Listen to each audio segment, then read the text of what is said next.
Peddireddy versus Balayya political హాట్స్పాట్గా హిందూపురం. ఒకవైపు పెద్దిరెడ్డి, మరోవైపు బాలయ్య ఇద్దరూ కూడా హిందూపురంపై ప్రధానంగా దృష్టి సారించారు. వైనాట్ హిందూపురం టార్గెట్తో పెద్దిరెడ్డి ఆపరేషన్ మొదలు పెడితే మూడోసారి గెలిచి హ్యాట్రిక్ కొట్టాలన్న లక్ష్యంతో నియోజకవర్గంలో పర్యటిస్తున్నారు బాలయ్య. అనంతపురం జిల్లాలో ఇప్పుడు హిందూపురం పొలిటికల్ హాట్స్పాట్గా మారిపోయింది. నాడు అన్నయ్య నుంచి నేడు బాలయ్య దాకా ఒకే జెండా, ఒకే అజెండా. 4 దశాబ్దాలుగా టీడీపీకి కంచుకోటగా ఉన్న హిందూపురంలో బాలయ్యకు పోటీగా తెరపైకి దీపికారెడ్డిని తీసుకొచ్చింది వైసీపీ. తీసుకురావడమే కాదు, బోణీ కొడతామంటూ మిషన్ హిందూపూర్ రీసౌండ్ ఇచ్చిందిలా. సీఎం జగన్ ఆదేశాలతో మిషన్ హిందూపూర్ బాధ్యతలను మంత్రి పెద్దిరెడ్డి భుజానికెత్తుకున్నారు. వ్యూహాత్మకంగా దీపికారెడ్డిని తెరపైకి తీసుకొచ్చారు. ఆమెతో కలిసి ప్రజల్లోకి వెళ్తున్నారు, పరిచయం చేస్తున్నారు. మరోవైపు హిందూపురంలో టీడీపీ సందడి కూడా పెరిగింది. పంచాయతీల వారీగా టీడీపీ శ్రేణులతో భేటీ అవుతున్నారు ఎమ్మెల్యే బాలకృష్ణ.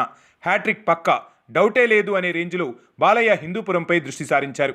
పార్టీ శ్రేణులతో వరుసగా భేటీ అవుతున్నారు. మరో 4 రోజుల పాటు హిందూపురంలోనే మకాం వేయనున్నారు బాలయ్య. ఇక దీపికారెడ్డిని ప్రజలకు పరిచయం చేస్తూ వైసీపీ సర్కార్ అభివృద్ధి సంక్షేమ పథకాలను వివరిస్తూ విపక్షాల వైఖరిని ఎండగడుతున్నారు మంత్రి పెద్దిరెడ్డి.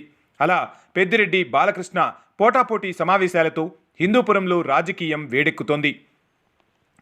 హిందూపురం నియోజకవర్గంలో 6 రోజులు మకాం వేసి బాలకృష్ణను ఓడిస్తానంటూ సవాల్ చేస్తున్న పెద్దిరెడ్డి రామచంద్రారెడ్డి తన సమావేశాలకు పట్టుమని 10-20 మందిని రప్పించుకోలేకపోతున్నారు.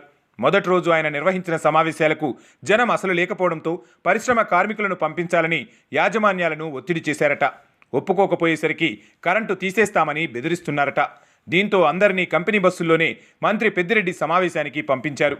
పరిశ్రమలపై ఇలాంటి వేధింపులకు, ప్రభుత్వ దౌర్జన్యానికి సాక్ష్యమైతే అసలు ఇలాంటి భయాలతో ఓట్లు ఎలా వేయించుకుంటారన్న ప్రశ్నలు సహజంగానే వస్తున్నాయి.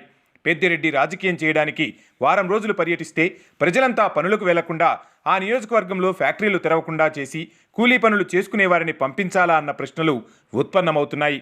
ఏదైనా బాలయ్య ముందు ఈ పప్పులేమీ ఉడకవు. హిందూపురం బాలయ్య కోట, బాలయ్య అడ్డా.